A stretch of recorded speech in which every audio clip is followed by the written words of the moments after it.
The following program discusses sensitive issues related to addictive behavior. Parents are cautioned that some material may be too candid for younger children. There are times in your life where you're just going to want to run, but you know you cannot. You know that everything in you has to step up to the fight. Everything in you has to be present. And you know, I've got a friend here, Lisa, and that's her life. Everything in her wanted to run, but she didn't. Welcome to Celebrating Life and Recovery. My name is Cheri. Come join us in the cafe because this one, I think, is life-changing.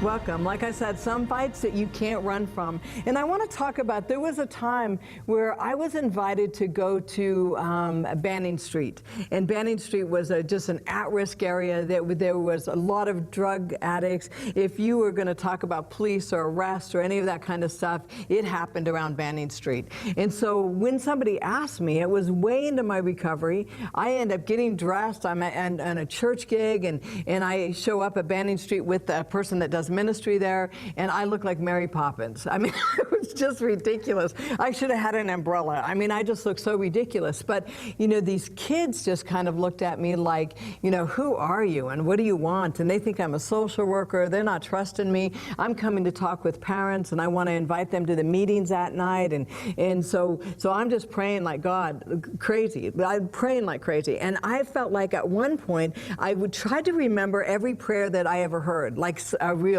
missionary person say. Because I always felt like, you know, who am I doing ministry? I'm like an addict in recovery. I've got all this baggage. But I'm trying to think of who I heard that was really good. And I started to pray just like them. I said, God, go before us and open all the doors. I don't know if you've ever heard that prayer, but I thought that's a good prayer, you know.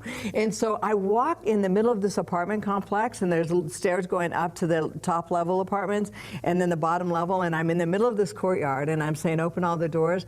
And the kids are yelling, trying to figure out who we are, and they're talking, and I'm saying, I want to meet your family, and is your mom home? And I mean, and they're druggies. The police are there. When we first pulled in, had pulled someone over, was frisking some guy. I mean, it was just that kind of environment. And as I was praying, open all the doors, I looked up, and because of the noise, people came out and all the doors were open. And I just couldn't even breathe. I thought, what if God listens to us? You know, what if he's hearing us? What if our prayers are not going unanswered? And so, you know, we always call them the hostages on Banning Street. They were hostages. When I came down and started talking to people for the first time, when I said, you know, I'm speaking in town and I'd like to invite you to the meetings, and all of a sudden all these addicts are coming down. They literally had, you know, one woman was shooting up so many times in her arm, she had abscesses and literally pus dripping from her arm because she's just an addict. People in and out of jail, kids saying that my dad's in jail, but I think my mom's home, you know, all that kind of stuff. And so I think that they were really held hostage in their addiction. They were held hostage in their environment. They did come to our meetings. I would love to just stay on this and talk about the freedom that we felt that moment when the doors were open and that night at the meetings from these hostages from Banning Street. But what I want you to think about is we're going to talk to a friend of mine, Lisa, and Lisa is held hostage in a whole different way. So I want to say, Lisa, for one, welcome to the program. Thank you. You come here from Canada. Yes. And when I talk about that, I'm kind of referring to your situation and hostages, being held hostage. Does that make sense at all? It makes total sense. For my husband and I, there are times when you are literally held hostage. Living with children with special needs, and in particular with autism, there are special needs that they have, and one of those areas is safety. And there are times when we are literally held hostage in our house because we have to be careful because our sons could just walk away. So we have to make our house safe and secure so that they won't just walk away. So you're talking things are locked down. You know. Have your, yes, they are in a way that we know that they can't get out, but they're safe. And sometimes it does feel like a prison. And your husband's actually said that. Yeah, he says, I feel like I am a prisoner in my own home.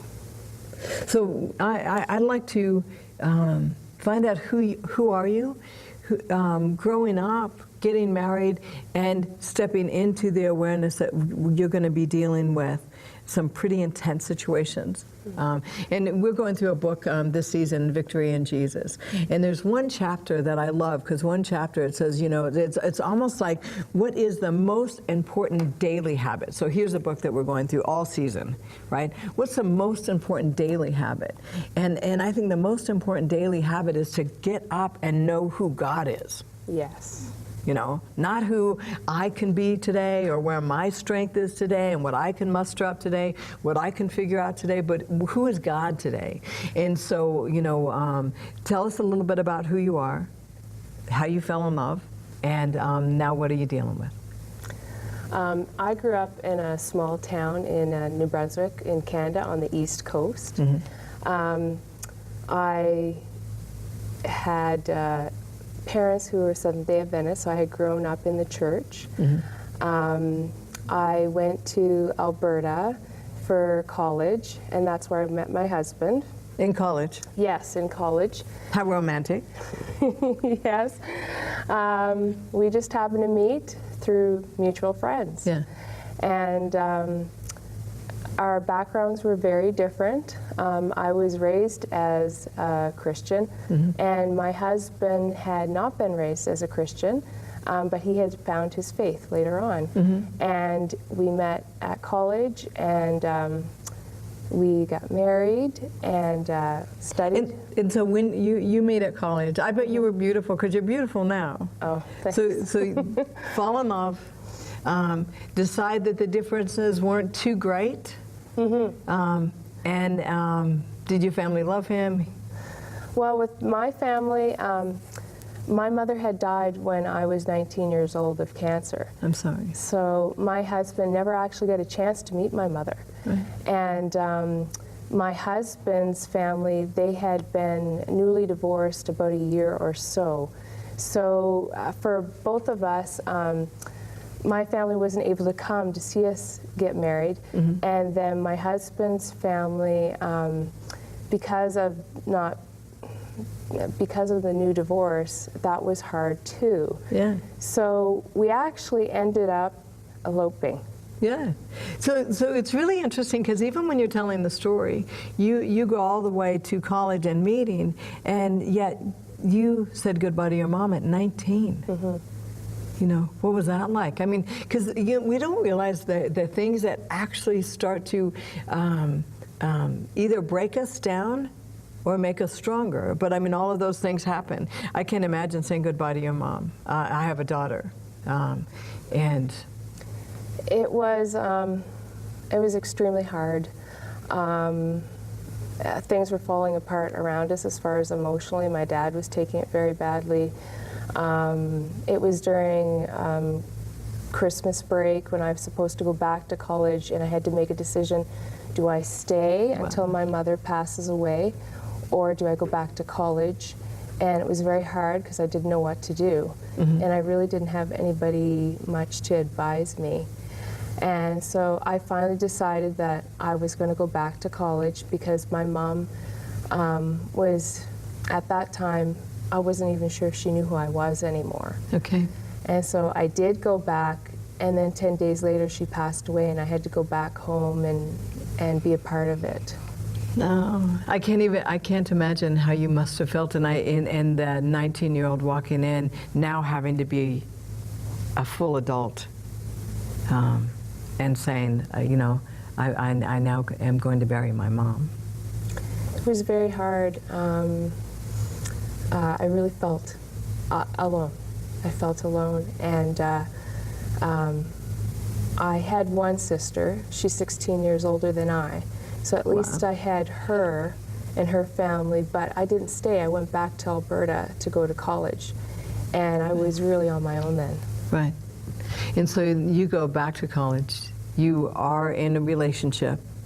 at that point or not yet? Not with my husband. Okay. And so at that point I went back, and I was having a really difficult time. For almost 2 years, I call it the dark years, because that's really how I remember it. So you're talking about depression, stress, trying to get through every day. I just got to get up. I just got to study. I got to try to concentrate. I got into things that I'm not proud of. I started drinking and partying, and it was on a daily basis. And I just couldn't deal with the grief. I couldn't deal with it. And sometimes when I would drink, it would come out. And I remember one time that I had gotten into a situation like that, where I had been drinking, and I woke up. I had passed out, and I woke up, and I was like, you know, God, why did this happen to me? Why did you do this to me? And you know, how do I deal with this pain?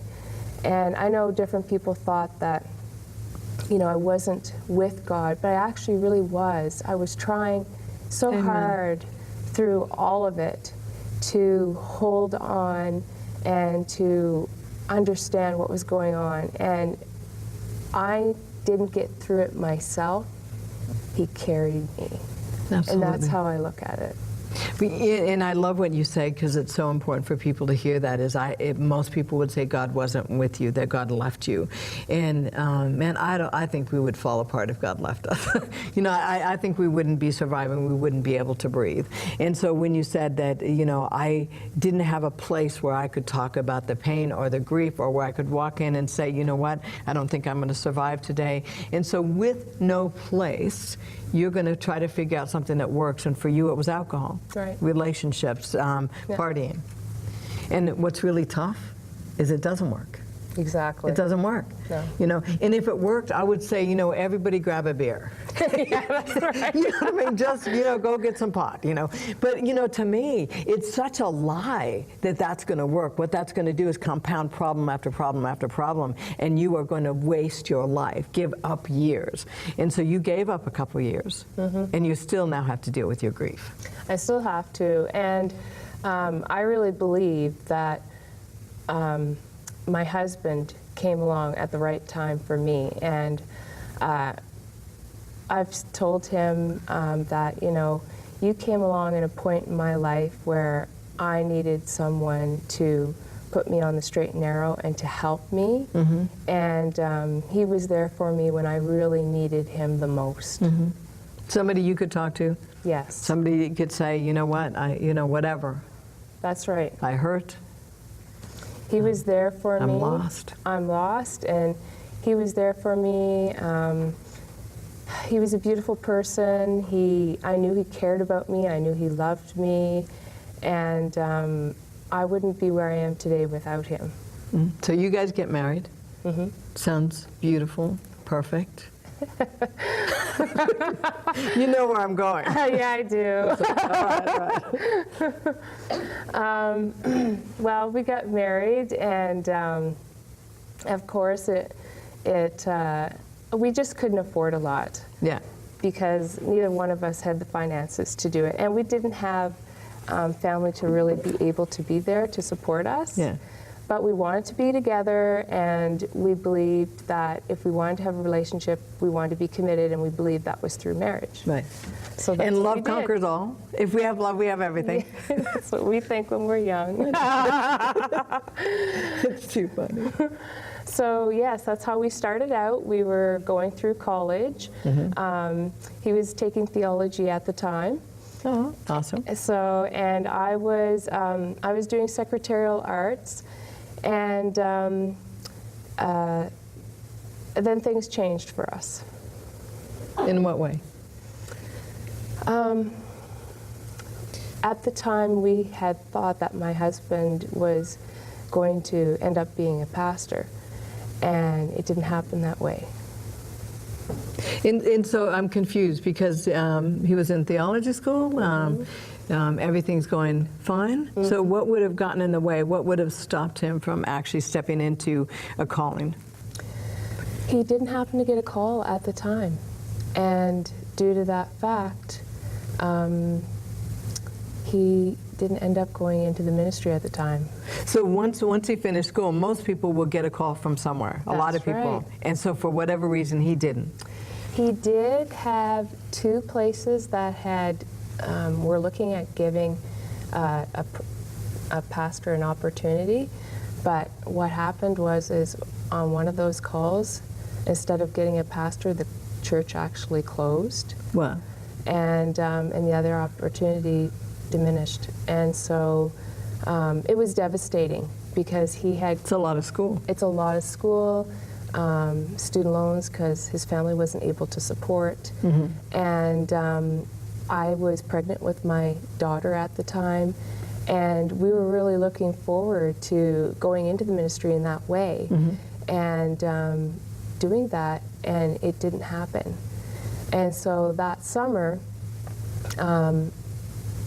we were very discouraged, but we're still trying. But then, you know, it didn't happen, so it's like, okay, well now, what do we do with our lives? What are we going to do?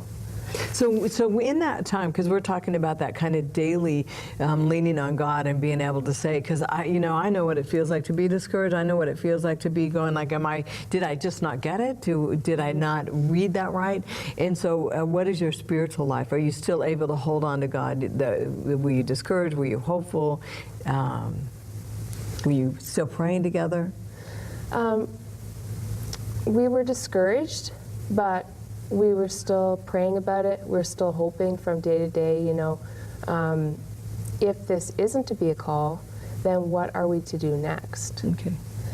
So, and that took a different turn for us. I had my daughter, and... How fun.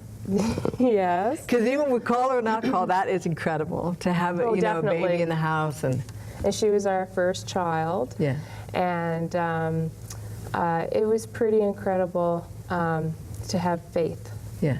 And so since we had faith, we decided on giving our daughter the name of Faith. Okay. Amen. So we decided to figure out, okay, well, what are we going to do with our lives after that? And so I decided that I was going to take a look at going back to school.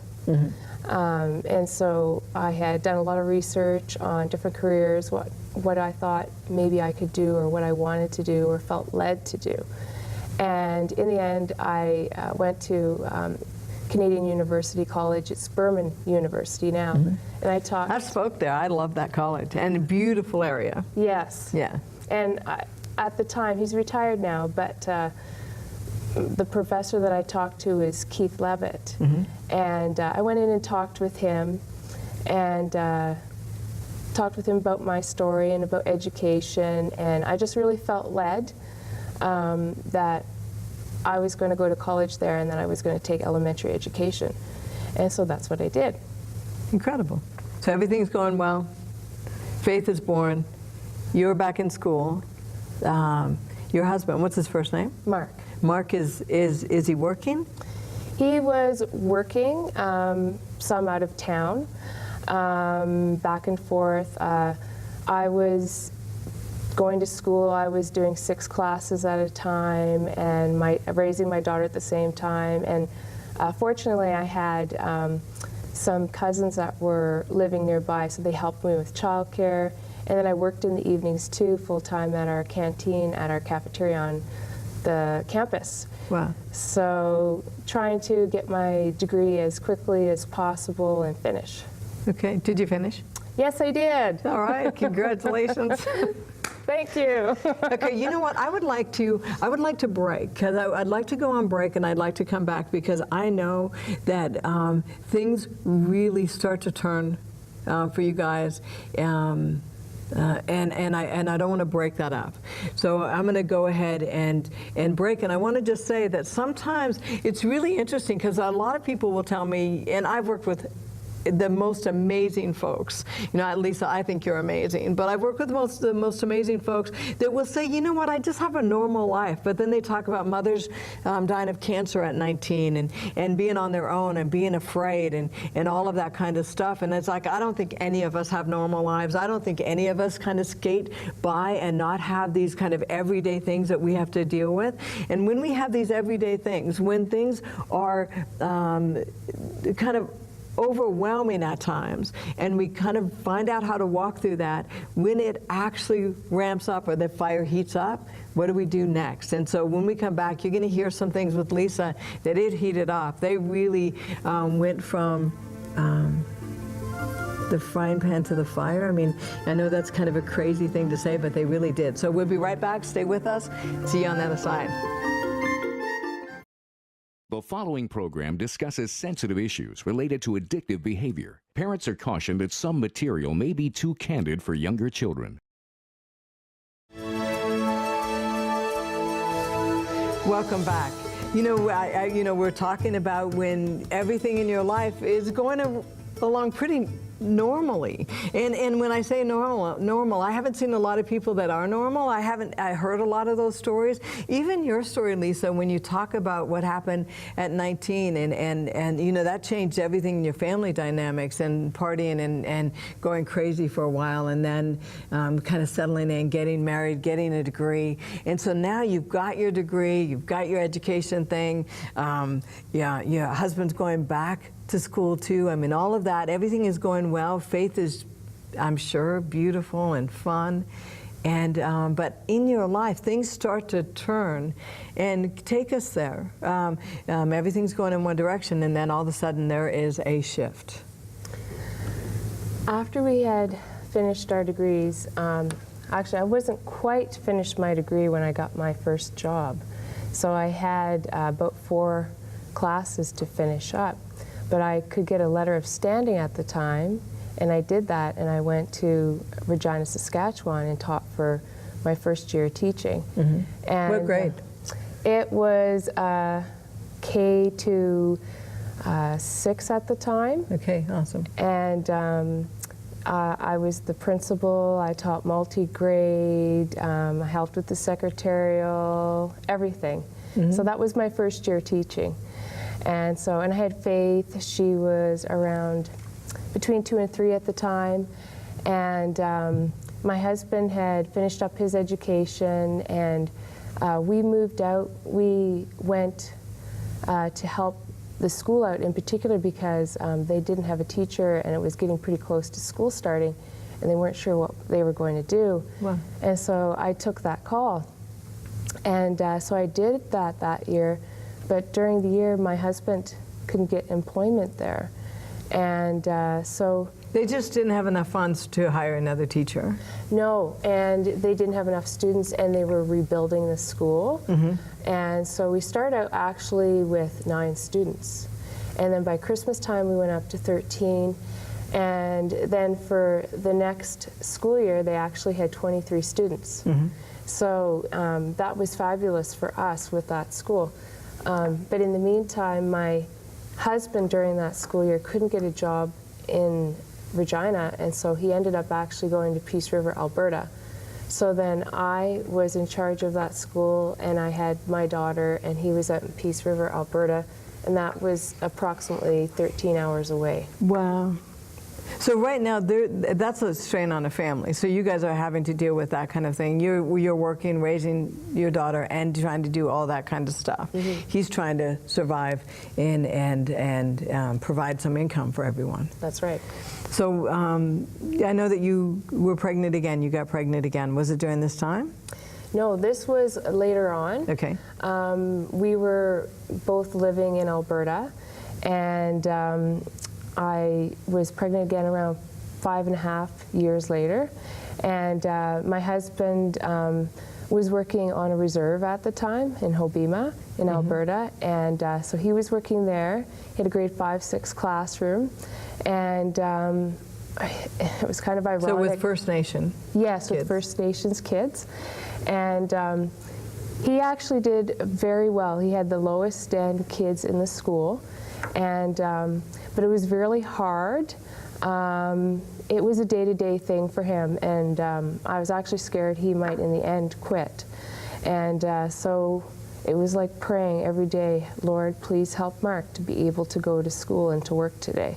Yeah, and what I've got to say for people that don't know about working in some school districts is you have kids with learning disabilities, fetal alcohol syndrome, they've got chaos at home, there's a lot of junk going on in their life. And so as a teacher, when you come in and you've given out assignments the night before, you may not have anybody that's done their assignments. So it's a different kind of teaching. That's and right. so with Mark, he's got to put everything that he learned almost away and figure out how to teach each one of these kids. That's right. Yeah. And what motivates them, what appeals to them, how to help them in the way that they need to be helped. And it wasn't just academic, it was also being a role model for them as well. So A lot of them didn't have a father. They had a father that may be in and out of jail or in and out of alcoholism. Mm-hmm. So that was a really tough year for him. And at the end of the year, well, during that time period, we had our first son, Andrew. Mm-hmm. And so we were really happy about that because our daughter, we had her for 6 years, and we're really happy, but we were, looking forward to having another child so that they'd be siblings. So, and also during that time, my husband got a call to go to Williams Lake, British Columbia. And so he decided to take that call.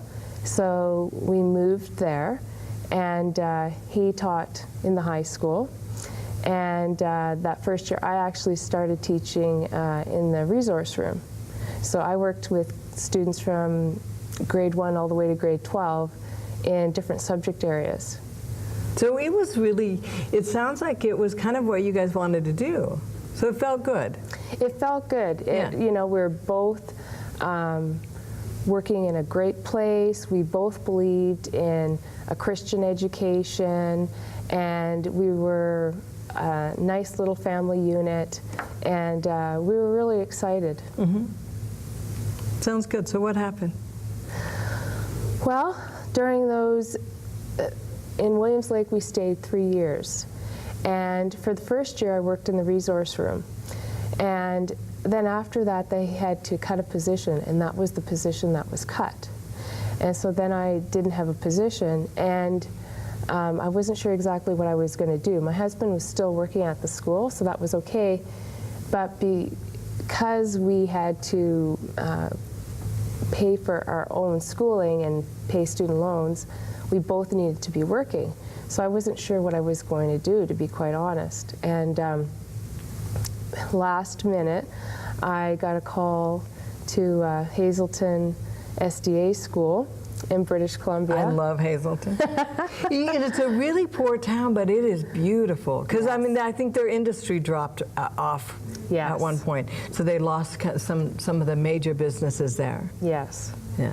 So I ended up going there actually, mm-hmm. and to help out that school. So I started about 3 days before school actually started. Mm-hmm. So I went to Hazelton and stayed with our school board chair at the time, and my husband was at home, and he had the 2 children.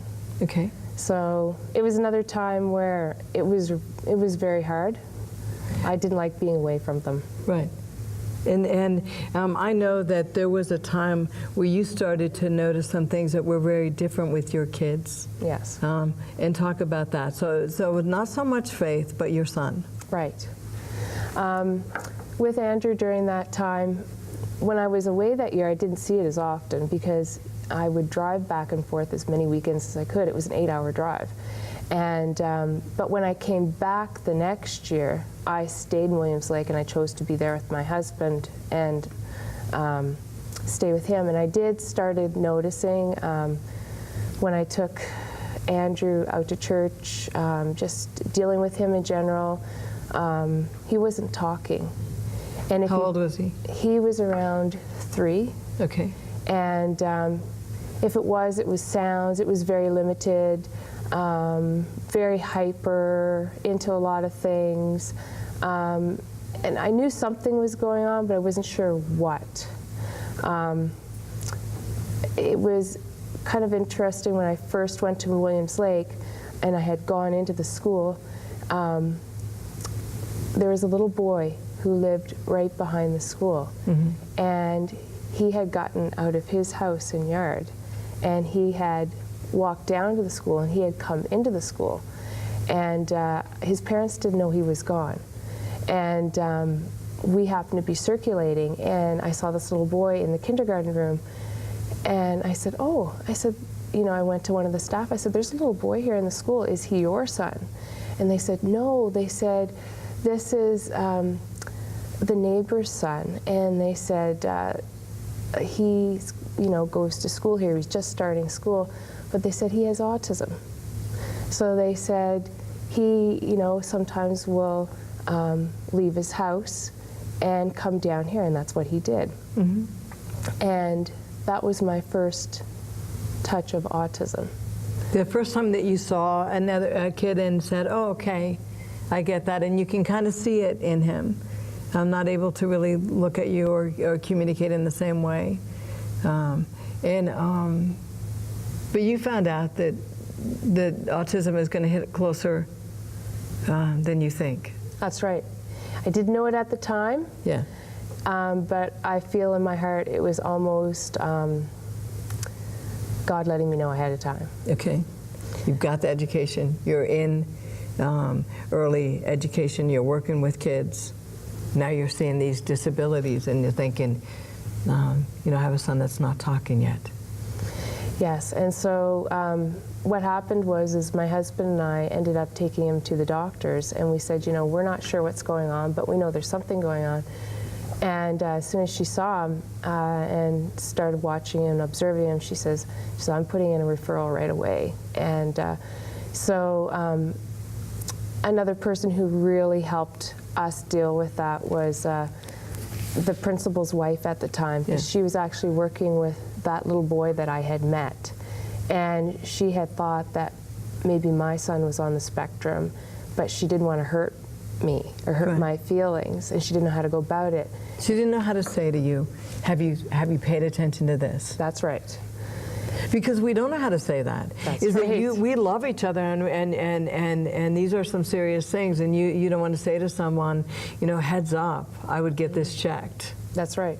And so people are usually quiet. In this instance, I'm really happy she did, because I might have went on for even a longer period of time, because in my husband's side of the family, they didn't talk until later on. And so it wasn't so much of, I thought, well, maybe he has, you know, a speech delay, or maybe he has ADHD. I never actually thought of autism at the time. And so with her help, I found out, actually the very day that I found out was... What did she actually say to you at first? How did she broach the subject? Well, she came up to me and she was talking to me, and we had a good rapport. Right. So, and she knew that I was wondering about Andrew. And she started talking to me, and she said, you know, this is what I've seen, and this is what I've worked with, and, you know, have you maybe approached a doctor or a pediatrician? And she was trying to be as nice as possible about going about it. So, and I was pretty open, and I was friendly about it and stuff like that. And I thought, well, you know, I'll go and I'll do it just to see, you know, what is going on and stuff like that. So I took it okay. And in the meantime, my husband had, we had worked for 3 years, and he, there again, positions were changing, and so I had an opportunity to go to Hazelton. And so the day that we are already packed up and ready to move and pull out with the moving truck was the actual day that I got the results back, and they told me And I relayed it to Mark because I was the one talking. They told you what? They said, well, you know your son has autism, don't you? And I was like, no, not at all. I really didn't have any idea. And it was a shock. And even when somebody's saying it that way, I don't care how obvious something looks. When you love somebody, you don't want to see it. That's right. And so what you're saying is, no, I don't know that. This cannot be happening. Right. What do you mean by that? You know, and I could imagine. Well, how did you feel? I mean, I can't imagine. I mean, I really can't imagine. How did you feel that moment when you had to take that news? I was crushed. I felt like all my hopes and dreams kind of were gone. I wasn't sure exactly at that point what it all meant. And I knew life would be different, but I wasn't sure how. Mm-hmm. And then I was like, what are we going to do? We're moving from a bigger center now to a little place, and there really isn't any services around us. The closest services are like 45 minutes to an hour and a half away. What are we going to do with our son? Because you're talking about education is going to be way different. Mm-hmm. The kind of support that you're having is going to be way different. That's right. You have to get someone to teach you how to teach or interact with this child. That's right. But I think that's brilliant that you said that the resources are not going to be there in this little town. So what do we do? What did you do? Well, we got to the town and we started getting set up with services. I was fortunate enough because I had been there before. I had friends in the community, and my friends started setting me up. Okay, mm-hmm. Well, you can get services here, you know, this is a good person, and so forth. And so I had a good net of people that I could go to talk to. Would you say to somebody that's dealing with something like this is make sure you get that net of people? Definitely. Yeah. Don't do this by yourself? No, because it's very easy to do it alone and make a lot of mistakes. Mm-hmm. And did you research stuff? I mean, to me, I'm a researcher. I think I get some control if I can say, okay, what is it, and what do I need to know about it, and what are the stats? Did you do any of that thing? And what did you learn if you did that? I did a lot of research at the time because I wanted to do whatever I could to help my son. Yeah. And so I researched. There's all kinds of different ways to help your child with autism. So there's all kinds of different therapies. There's biomedical treatments. There's having a DAN doctor defeat autism now. You have to start looking into behavior plans, behavior consultants, behavior interventionists, speech specialists, OTs, Everything PTs, changed for you? Everything. Yeah. Everything, literally. You know what, we talked a long time ago, but it's like from that point I started to really look at, if that happened to me, what would I learn? And I was surprised that like 1 in 68 children are on the spectrum. That's right. Of autism at some level. I mean, so you were learning that kind of thing, is that this is not a problem that's kind of out there. This is a huge issue, and yes. What do I do now? And can you show me your son? Because I know that you brought some pictures. This is Andrew. So he's the one that was our first son with autism. And to me, I'm looking at him, and he is just, as a baby, and as you held him, as you nursed him, all that stuff, is that a beautiful kid. Thank you. Right? So you're learning all this. When were you pregnant? Because you were pregnant again. Yes, but it wasn't until 6 years later. Mm-hmm. So in the meantime, we lived in British Columbia, we taught there, and then we decided to move to New Brunswick. So I was going back to my roots, and my father had moved into a special care home. So we had actually moved into the house that I had grown up in. And so when we had moved to New Brunswick, about 2 or 3 weeks later, I found out I was pregnant with my third child. Oh. and all this craziness going on. Yes. Yeah. How were you surviving then? Were you okay? I was surviving, but I found out while I was in New Brunswick, I thought it was going to be different than what I had imagined. I thought it was going to be so wonderful. I was getting to go back home. I was getting to go back to my roots. My family was around. Before we had moved there, I had called different schools and professionals to ask them about their systems, you know, and would my son be able to get therapies, and will we be able to get jobs as teachers, because there's 2 school districts where we were moving. So I thought, this is great. We'll both have employment.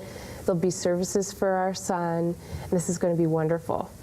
But you know, I just got to say that, you know, so in your public eye, you're still doing all the normal things. You're still doing everything that, you know, I'm getting a job and I'm going and I'm socializing and people are networking and all that kind of stuff. When that door shuts and you're at home, what was that like for you and Mark and the kids?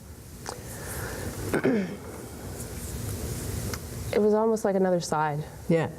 That I bet. Nobody really knew. It seems like people don't really understand what it's like to live with a child with special needs or on the spectrum unless they have one themselves.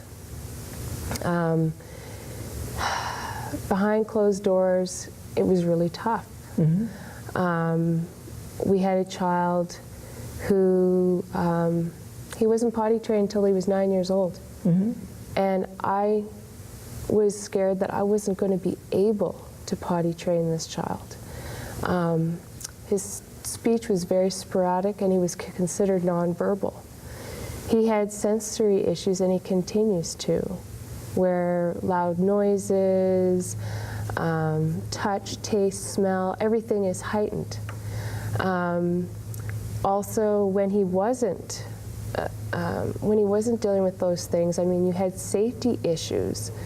There was one day, and I was pregnant with my third son, where we were just coming outside, and he had gotten away from me. And I called to him, Andrew, stop. And I really believe his guardian angel was there, because he kept running, and there was a car that came out down the road fast. And literally, it was around a couple inches, and that car would have hit him. Wow. So there was different things that happened that nobody really knows about, nobody really understands it. When you have to deal with all those issues, when you have to deal with a child who, you know, can't toilet themselves, and you have to clean their messes day after day after day, and it's not just in their diapers, it's smearing, it's walls, it's carpets, it's items, it's everything. Nobody really knows what those people have to go through. You know, I'm glad that you could be that honest, because that's what I'm seeing, is that all the other stuff, all the stats, everything they tell you to do, but when you shut that door and you say, no one prepared me for this, that's right. And this is a child that I love, yes, beyond what you could imagine, I love, but I can't say to him, go clean up your room or stop, you need to behave. That's right. Because he doesn't hear me. How's Faith and Mark during that time? During that time, Faith is a child, and she kind of views it as, you know, my brother, he gets everything kind of idea, like he gets extra attention, he gets extra supports, all these things. Nobody sees me. Nobody sees me. She was such a wonderful support with Mark and I. She would do what she could at the same time to help us out with her brother. Mark at the time, it's rough. It's your son. your son is supposed to carry on your name. You have hopes and dreams for your son, and it's not materializing, and you have all these different things that are happening and going on in your house behind closed doors, and it's really hard to deal with. And I think it's sometimes very difficult for men in a different way. In what way? Because you've watched him, and you know, you love him. Yes. You see him have hope or give up. That's right. With Mark, I think it hurts at a very deep level, and it's hard to talk about, it's hard to explain. Seeing your son like that, sometimes it can even be embarrassing. Mm-hmm. And it's not that you don't love your son, you do. Mm-hmm. It's just that it's really hard to deal with, and then at the same time, you have to go on with your day-to-day life like as if nothing ever happened. You know, and I can't. I want to say that there is a hope that I have from the very first part of my recovery, from the very first part of finding God, is my hope is the day after resurrection.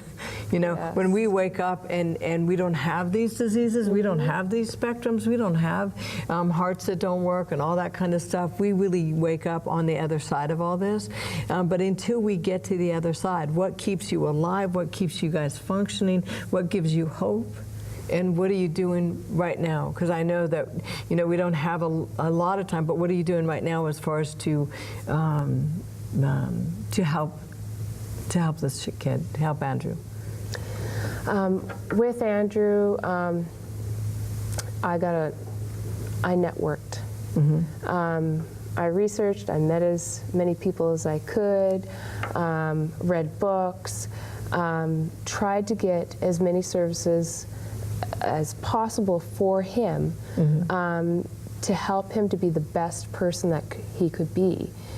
Because a lot of us have a real worry. We have a worry that, you know, will my child be able to, when they're 18, 19 years old, will they be able to, if you're fortunate enough, to be able to go to college or university? Yeah. And if you're not fortunate enough, you're worrying about, will my son end up in a group home or in an institution? Who will take care of them after I'm gone? Will there be anybody to take care of them after I'm gone? Those are some huge fears. And it's hard to deal with. And I found for myself that I never blamed God. Why? Because I didn't think it was him. Okay. I believe it's sin and everything that comes with it. You know, and I have that same belief, Lisa, so I'm glad you said that, is that sometimes we want to blame God, like, why did you let this happen? Why do things like this happen to kids? Mm-hmm. And we do live in a world that is damaged. And we are hurting ourselves and the world. I mean, even the water's polluted in a lot of places. You know, looking at what happened just recently in the news, where you know, there's lead in the water, and that's causing disabilities to these kids that are off the chart. So I really believe that God is the innocent party here. But I still, I look at you and I'm thinking that when I talk to you, every time I've talked to you, I see a woman of hope. I see you're driven. You really are looking for the next thing and the next thing. How do you do that day in and day out? Prayer. First, every day, I'm always talking to God in my mind. You know, Lord, you know, please give me wisdom. Please give me strength. Help me to deal with whatever I need to deal with today. Help me to be the best person that I can be. Help me to reach out to whoever I need to reach out to.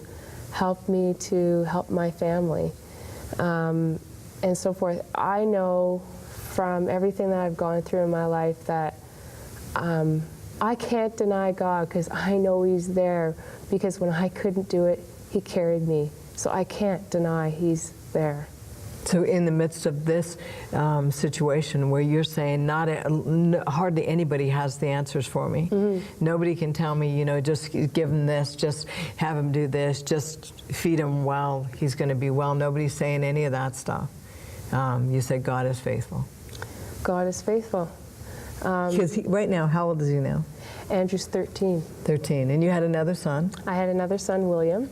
And William, is he dealing with autism? Yes, he is. So you have 2 sons, That's right. both dealing with autism. That's right. So when you shut the door now, you were saying you take that and it's not twice as intense? Because some people say, oh, it's probably twice as intense. No. At times it's probably off the chart. Yes. Well, with the boys and their autism, they're very different. William is able to talk, and William. And let me see William, because William is. How cute. Thank you. So this is William, and he's very different than Andrew. He loves to learn. His fun is learning. It's like ABCs, numbers, shapes, colors, safari animals, planets, you name it. He loves to learn it. But he also has attention-seeking behaviors. So he might, for instance, go into your bathroom and take your shampoo and conditioner and completely cover the floor in the tub. That's just one example. Yeah. I mean, you know, he could take a pair of scissors and poke holes in the walls. Yeah. He's a picker. So, and what I mean by picks himself? Well, he will, say for instance, if he had chapped lips, he would pick and pick and pick and pick until they're raw. Or if he saw, like, say for instance, if he poked a hole in the wall and then there was a hole and shavings, well, he'd keep picking and picking at the hole in the wall. So he does all kinds of different things. Safety, he doesn't realize when you run out into the street, you can get hit and killed. So, and he did leave our house one day. He left our house, and I really believe God was with him.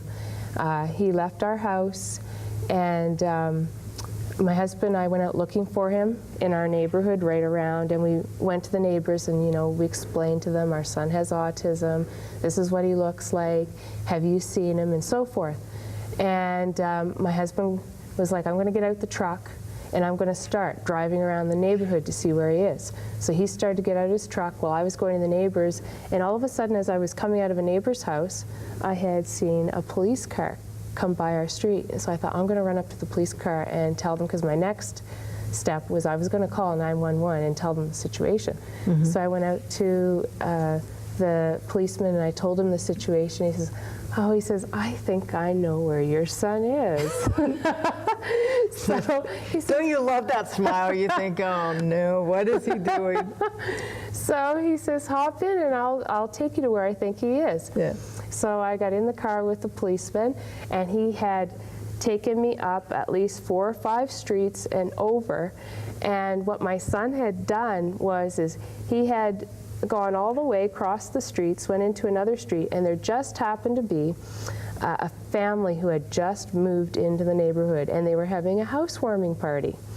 And so there was people there, and the door happened to be open, and so he went in the house, so he went up the stairs and right down to the end of the hallway, and Grandma was laying in bed, and all of a sudden she seen this little boy come in, and it's like, who are you type of idea. And of course with William, he can talk, but he's not going to tell you, well, my name is William Eliuk and I live such and such, right? So he's not talking, he's not saying anything to anybody, but he did bring his iPad with him, so they were looking to see if there's any identification, and there wasn't. So they're trying to figure out, who is this little boy and where did he come from, right? And they knew there was something a little different, so one of the ladies who happened to be there, she said, I have a friend with a child who has autism, and I have a feeling this is a child with autism. And so they had made the connection and had called the police station, and so that's what made the cruiser come out. And when I saw the cruiser, I had just happened to see the cruiser and, you know, ran up to them waving my hand. And so it all worked together. And that's why I say I really believe God was working with us so that he didn't get hurt, and so I made the connection. Right. Well, I'm gonna for one say, man, I can't even. Your strength just is amazing to me. It's inspiring to me. Because I don't know what it feels like to be in your skin. I don't know what it feels like when you shut those doors. But I do know that you love these kids. And so we're going to come back. We have like 3 minutes. And you're doing a fundraiser I want to talk about when we come back. I don't do this too much on this program, but I'm going to talk about that when we come back. Will you join me? Yes. We're going to take a break. Sometimes there's no bow. There's no way to tie this up. There's no way to say, and everything is all good. The only thing I can say about some of our circumstances is that we get up anyway. We get up anyway, we learn what we have to do, we get through the day, and we love our kids. We'll be right back. Stay with us, Celebrating Life and Recovery. The following program discusses sensitive issues related to addictive behavior. Parents are cautioned that some material may be too candid for younger children.